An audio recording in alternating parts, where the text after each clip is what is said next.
He didn't even want to take me in lockup. They took me over to, what's the other one? The pretty jail. Yeah, they ain't with the detention center. He said, we don't want him here. Oh, wow. I went backwards and forwards because nobody, I felt like Jesus. John and them, we ain't taking, if you, shut up.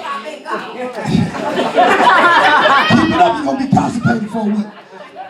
Listen, y'all, it ain't got nothing to do with facial recognition.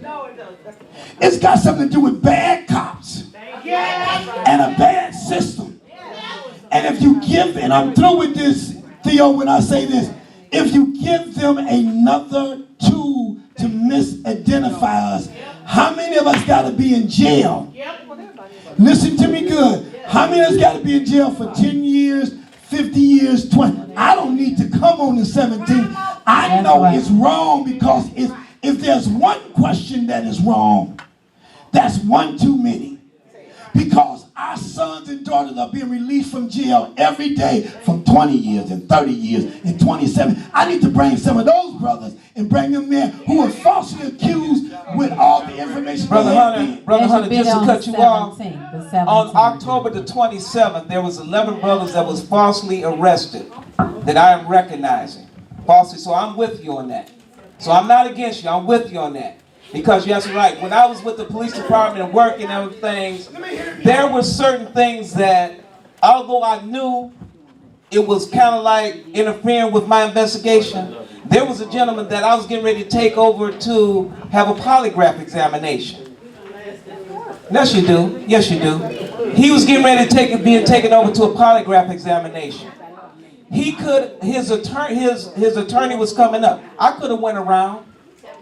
But because his attorney, that was that man's rights to see and talk to his attorney. And I could have went around it. So again, it's about people who care and people who are involved with this. But you got them on council and you got them as part of the department. And I'm going to close up by saying, please, everybody, I need you out here on the 17th to express exactly your concern. Location and time. Location is 1358 Abbott Street, International Brotherhood of Electrical Workers Hall, 6 p.m. to 8 p.m. Please, please, I'm asking I want to see everybody in here. There. Thank you, Councilman McAllister. Thank you. Because you need to be there. If there are things that comes out that the people say and they can't answer it, just like Brother Hampton say, I'm with you. Okay? All right. I'm open. Okay? Thank you. There are 54 police officers now that I'm having my office investigate because the judges do not want to deal because of their statements. So yes. Okay. Thank you. 74. It's up to 74 now. Right. Okay. So that's something that I am also looking at. So ladies and gentlemen, like I said, I'm here with you. I'm not going to run from you, and I'm going to bring my issues out with you. Okay? Right. Thank y'all so much. Councilman Roy McAllister, thank you so much. We have other speakers that are going to... Well, hold on a minute. Hold on just a minute, Lord. Calm down, Lord. We're going to have refreshments. Anybody in there want some refreshments? Good. Okay. The one statement that I have is, if you would please go to Edward Snowden, September 2019. He has released information pertaining to surveillance and the reasons in which we should not occupy or consider having it. On his website, and he has several countries who he has spoken to, and it's over the internet. So go to Edward Snowden, okay, and check out his website pertaining to surveillance. Okay. You're welcome. We have anybody who wants to purchase a raffle ticket? Anybody wants to purchase a raffle ticket? Gladys has raffle. Raise your hand, Gladys. You all raise your hands if you want to get a raffle ticket. We have other speakers today, and Ishmael Terry who has had some accomplishments, wants to share those accomplishments with you. Then we have Ms. Parks who wants to speak. We also have Attorney Jason Wilson who's going to talk about the marijuana issue. Ishmael Terry, go ahead. Yeah, so good afternoon. My name is Ishmael Terry. Hello. Good afternoon. My name is Ishmael Terry, and I am the CEO of All for One, as well as Pleasant Heights Economic Development Corporation. We're hosting on the 26th of October, which is a Saturday at 10 a.m.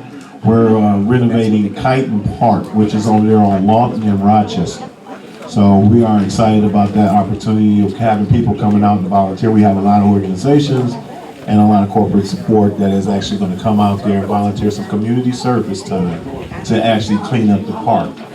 We were able to actually get $50,000 from Wayne County towards that park, so we're actually putting new park playground sets and things of that nature on that park. So when people say that you cannot actually get things accomplished in neighborhoods like Dexter and Linwood, we say that's false. The park's on Dexter and Linwood? Yes, ma'am. Oh, you all need to Right ride by and see the accomplishment. Yes, ma'am. So right there by Sacred Heart Seminary and Clinton Street Apostolic, that's where that new park is. We already redeveloped the Yates Park, which is over there by New Bethel. It's over by the old Aretha Franklin, C.L. Franklin Church.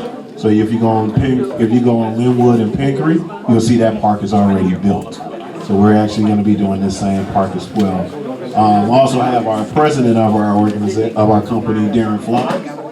He is actually going to be accompanying me on a lot of other ventures that we're doing. I'm also with the city of Detroit with the zoning committee. So we are looking at new looks for the zoning and how that the improvement using zoning as a way of building new retails, restaurants, and lofts, as well as working with the land bank to try to figure out a new look that will actually benefit us all here in the city of Detroit. I'm also on the community advisory for both DMC as well as Blue Cross and Blue Shield, where we're working out a detail now with the hospital clinic that's on Dexter. We're going to actually build a new medical clinic right there. So people who cannot get to Henry Ford Hospital and other hospitals like DMC downtown, you'll actually be able to go to this medical clinic and get that service. Anybody have any questions? Yes. Also, the park is going to be Saturday, October 26th at 10 a.m. We did have a ribbon cutting, and we were actually excited to have Wayne County Commissioner Roman Clark Coleman, who was the one that allowed us to get the $50,000 in the first place. No, we did not have Doug in there. We didn't have none of those things. All we had was the people that live in that community, and we had those people doing the ribbon cutting. Yes, sir. Yeah. Do we need insurance for the hospital? No, because the physician that owns the property already have all of those things.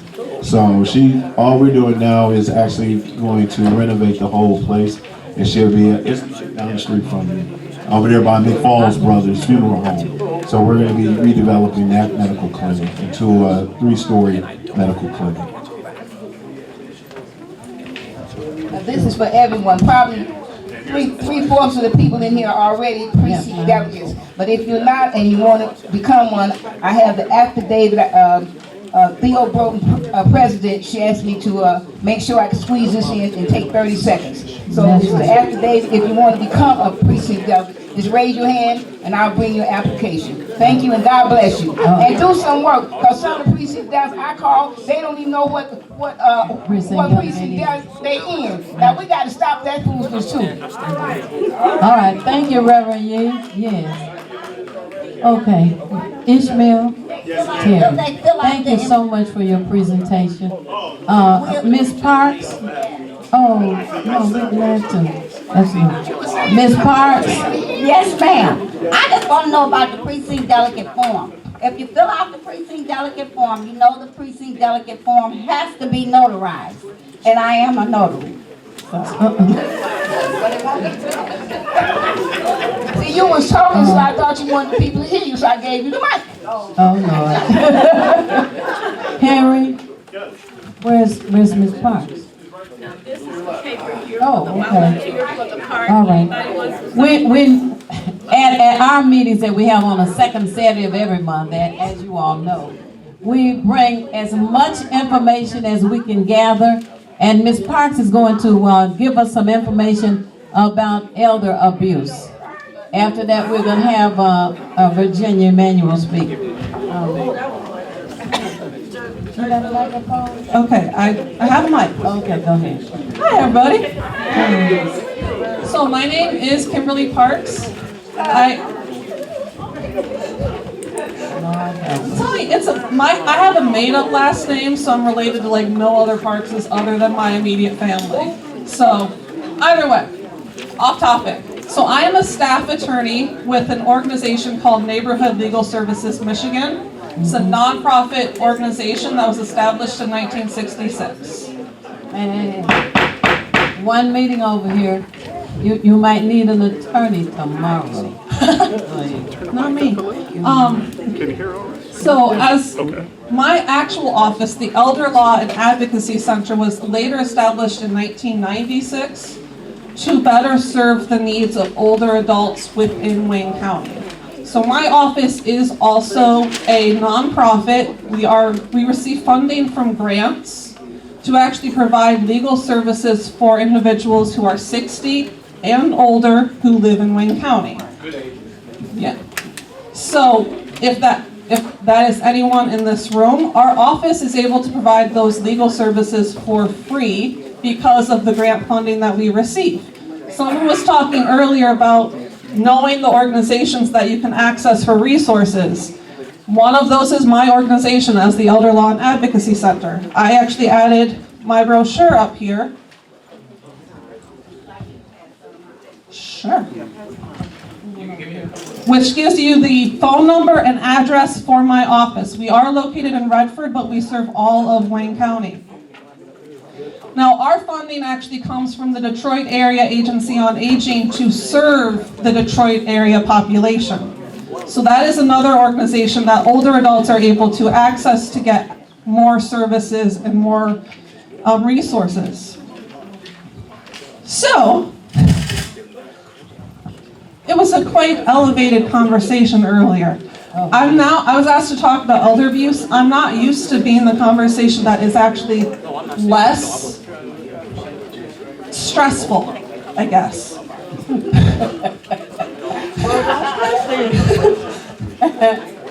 I thought you could calm the room down. So, make it depress the group. So what I was planning on talking about today was some of the common scams that are actually plaguing some of our people right now. Things that you should be watching for, warning signs for scams, way to protect yourself from scams and other issues, as well as where to report abuse if you notice it's happening. Because unfortunately, abuse as an issue, not just scams, is one of the most underreported and underfunded crimes at this point in time. Because the older population can't get the attention that it needs to actually pay attention to this as an issue. So one of my goals is actually to make sure that there are more reports being made regarding abuse and exploitation so that more funding actually gets put to this issue. So some of the common scams that we actually are seeing right now. Everyone, how many people have been called by the IRS or Social Security or Medicare saying that you owe back taxes, and if you don't pay right now, we're going to send you to jail. Or, okay, we're going to send you out your new Medicaid or your new Medicare card, but first we need some information from you. You all know IRS, Social Security, Medicare, Medicaid, they are not going to call you. They're going to send you a letter in the mail. So if someone does call you, please do not give them any of your information. And please do not send them money. Wait till I get onto one of the other scams, you'll see. So there's also a lot of robocalls and unwanted calls that people are getting. A lot of people are getting calls saying, you qualify for a brace that's going to be covered by Medicare right now. Yeah, a brace. Yes. You can't get them off the phone. One of my keys is I don't answer my phone unless I recognize the number that is calling. All right? So unless it's one of those numbers that's programmed into my phone, I do not answer that phone. They will leave me a message if it's important. Yeah. Then we also have sweepstakes scams, where we've had someone come to our office saying, I got this check in the mail. I was told that I needed to deposit the check and then send the money to this place so that they could send me my money. That's a false check. You're gonna deposit it, you're gonna send the money that it looks like you have in your account, and then your account is gonna ding you saying you just spent $1,000 that you didn't actually have. So what I get from a lot of people is they say, well, if I've supposedly won this money and you've got a processing fee, just take the processing fee out of the check. They will hang up that phone. They will not continue that conversation with you. Something's happening more recently is someone will call and say, can you hear me? Or is this your name? Or do you have such and such? And they're trying to get you to say yes. And they'll use that yes to authorize purchases that you didn't authorize. So that's another thing that people are doing. So again, the best way to get away from this is you don't pick up the phone unless you recognize who is calling you. Yeah. So, and the nice lady here was saying you guys don't have money, and so there's not going to be an issue with someone trying to scam you. So they get mad when they go in that account. I had one client. She suffered something called the grandparent scam. It was probably the worst example that I've ever seen with the grandparent scam. She got a call from someone who's claimed to be her grandson. Yeah? This guy claimed to be her grandson, and he was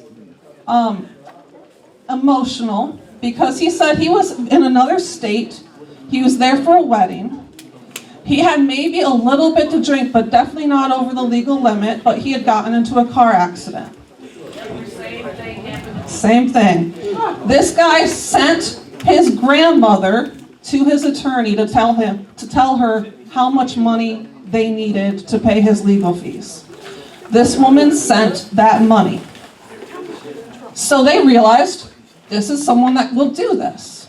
They called back the next day. And they said, the person that was driving that other car, they were pregnant and they lost the baby. And so now my fees are higher. I need more money. And she sent more money to a completely different location. The next day, she gets another call. Now the driver of that car has died. She had no money left. She went to the bank and she took out a loan.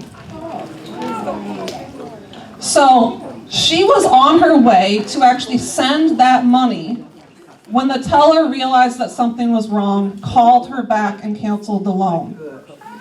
So it took the third time for her to actually realize something was wrong. She's reported it to all of the appropriate agencies, but she's never going to get that money back.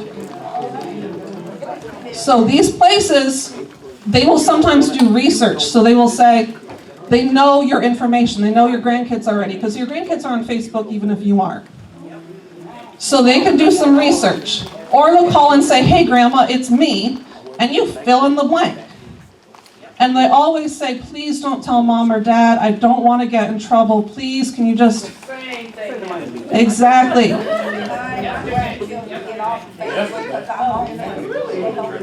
So if this happens to you, you shouldn't have been picking up the phone to begin with. But if this happens to you, you can take down the number if you've got it and report that number to the Federal Communications Commission and to the police, but it's always across state lines. It's pretty much always across state lines. Sometimes it's across country lines. So you're going to report it to the Federal Communications Commission so they can start tracking where those numbers are coming from. Everybody doesn't have that. I know who's calling me. That's what they have to use landlines, and it may not register. If I'm wrong. To the center. That's a whole, if you can actually call a phone provider, they may be able to provide the phone number. Oh, Yeah, absolutely. But that's spoofing or whatever that they call it. And I called everybody, all the way up to the Attorney General's area. And it seems like they tell you there's nothing that they can do about it. And they told me just not answer the telephone. And one day I got, and I still get the call. One day I got 37 calls. 37, just ringing and ringing and ringing. I was so upset, but they still call me, and I don't answer the phone. But That's a- the idea of them saying there's nothing to do for the Attorney General, and what really, the Attorney General really needs to get handled on this here because we get too many calls like that. So I am not sure that the Attorney General is actually, because they can stop those calls before they happen if they actually put in the resources to stop the calls before they happen. Right now, it's really easy. Right now, it's really easy because spoofing is where you're calling and it makes it look like it's coming from another number. That's why it looks like Social Security office is actually calling you. Not only that, they had my phone number. I was calling myself. Yeah. I'm looking and I'm saying, what? I'm not calling me. Oh, I'm asleep. I don't feel so I- crazy. So, no. Not crazy at all. I got,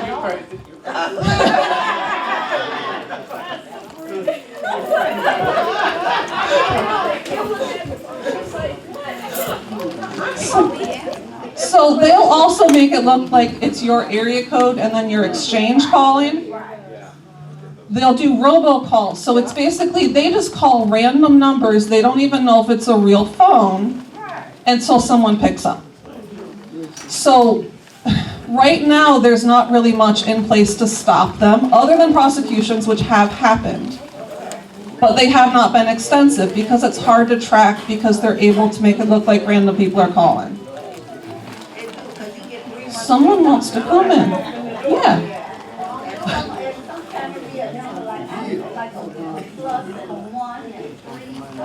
Yeah. So, like I said, don't pick up the phone. It's a good way to make sure you're not going to actually experience the scam. But see, Helen does Some of pick it. up her phone because she gets a lot of calls from people in Washington and other parts of the country about this. They're calling them up. So it's kind of hard for her not to answer. So is that, Calls always seem to come from another state, but it always fills up your answering machine. I can't get you can't get actual messages? So someone actually mentioned something the other day while I was doing a different presentation, something called Magic Jack, which I still want to look into. But Magic Jack is a service apparently where it will answer your phone saying you will be connected to such and such after you hit this number. And it will be a different number. So if it is a real person calling, they can hit the number and then actually continue onto your phone. But if it's an automatic call, they're not going to hit any kind of number and it won't be answered. I do have to look into that more, but it sounds like it might be a good way to solve some of those, especially if you have to answer. Because sometimes you have to answer. If you're waiting for an important call and you're not sure where that number is going to come from, you've got to answer.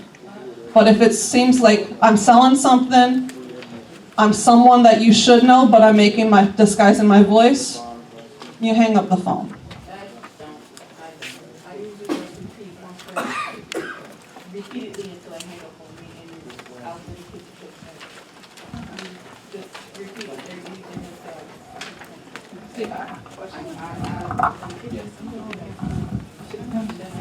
should you let them always say something, you say nothing? That's another tactic. Don't say anything. Don't see what they say first. Yeah, and then just hang it up, because you know it's not legitimate, that's what I'm saying. As opposed to civil voice and all that. Yeah. Let them be talk and hang up.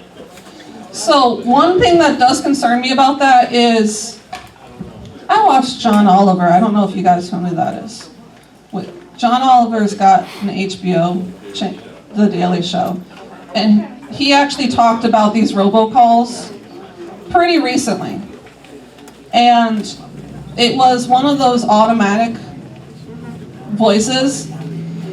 And it kept, the person on the other line kept saying, "Are you a real person?" "Well, of course I'm a real person." And then blah, blah, blah. They've actually become far too sophisticated with that stuff. Yes, where sometimes it will be, I will ask, "Are you a real person?" And they will respond, and they'll be like, "Are you sure?" And if it's the same exact response, then I can hang up. It's hard to deal with, unfortunately. There's not a good thing. One of the biggest things is making sure that you're just not giving your personal information out. I'll get to you in a sec, okay?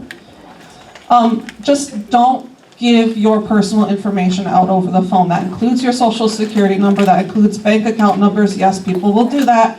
That includes your IDs for logins and your passwords for logins. They will ask for all of that information. Don't give any of it out over the phone. If you've got to answer the phone, don't give that info out. Sometimes you don't have to give it out because they know. If somebody calls back, one number, they say, They'll call back. They'll call back.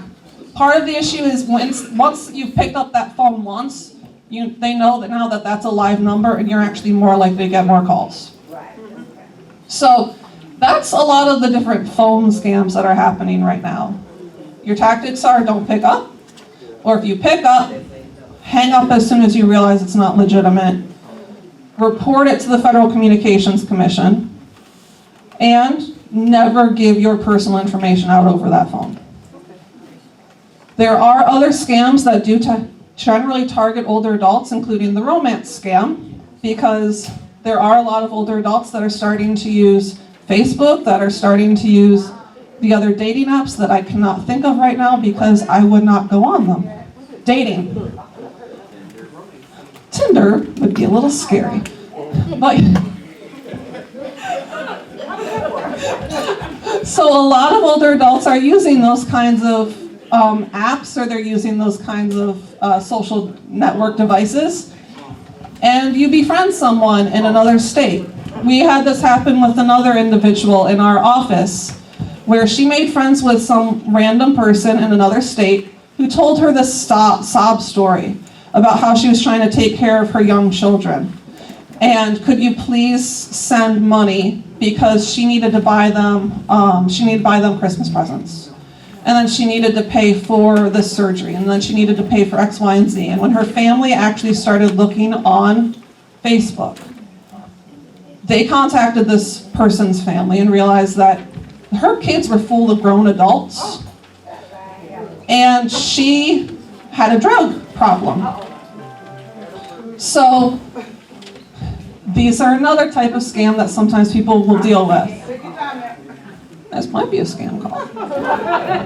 Just told her not to pick up the phone. She did not listen to me. Yeah.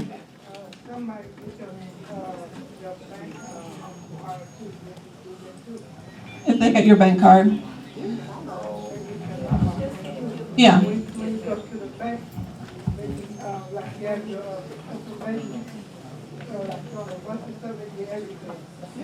Yeah, so for one thing is your bank card you might need to carry around, but you're not going to carry around like your social security card.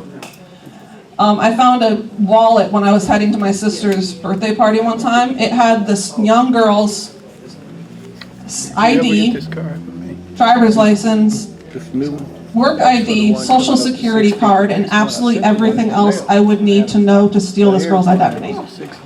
You do not leave that all in your wallet. You forget wallets, you drop wallets. You don't carry your social security card around. Yeah. Break-ins are a whole different thing. So, secure safe is one idea. If you do a secure safe, you want to make sure that you've actually, I've never had that particular question. I don't know how to answer it. I'm sorry. Yeah, back there. Yeah, I just want to add too, sometimes when you go on these sites and you see an ad come up that says, click on this, and there'll be all kind of activity in that ad, like, you know, maybe I want this one. You click on the same thing what she's saying. It takes you to the site where they get into your information. How many people here are using emails? Okay. So another common way to actually scam people is by sending emails that look legitimate to your email address. Someone from my office actually got an email from a place claiming to be her bank. It asked her to click on a link to go to another site and confirm her login and ID information. She printed that out and took it to her bank, and the bank teller said, this has nothing to do with us, this is not our communication. So, if your bank or anyone else contacts you, it actually will refer to your name. They know who you are. They will say, dear, in my case, Miss Parks, we need to do blah, blah, blah, blah, blah. It should never direct me to another site to actually put any kind of login information into it. Because that's how another way they actually get your login and password to get into your accounts. When you are getting unsolicited emails, one of the things that you should be doing is actually reviewing it to make sure that it has a proper spelling, grammar, and punctuation. Because these other places are not going to pay as close attention as your official institution to whether or not things are actually spelled correctly. Whether or not it's proper English. A lot of those scams come again from out of the country where English is not the first language and they can't phrase things correctly because English is difficult to learn. Also, if it's coming from a bank, it should be coming from an actual identified bank email address. It should not be coming from like Google or some random address. It should be coming from your bank's identified. That's harder though. Okay. Ways to protect yourself, I already talked about. You want to make sure you're not actually picking up those calls. If you have to, you're not giving your information out over those calls. You are not actually going to give your personal information to anyone unless you've initiated that contact.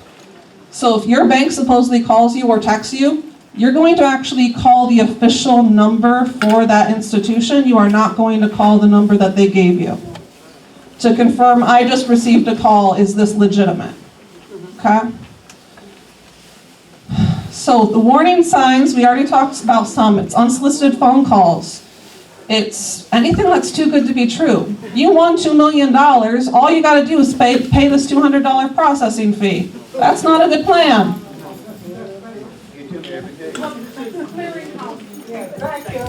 Publishers Clearinghouse, I had someone that had that scam too.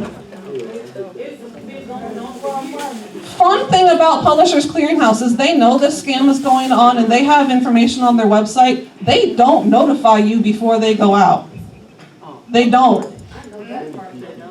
So if you have any kind of pre-knowledge, it's not actually, Publisher Clearinghouse itself is not actually a scam. It seems like it should be. But there are places that Publishers Clearinghouse, they will claim to be from Publishers Clearinghouse, and you just got to send X, Y, and Z money, so they will come out to your house to give you your big old check. That's a scam.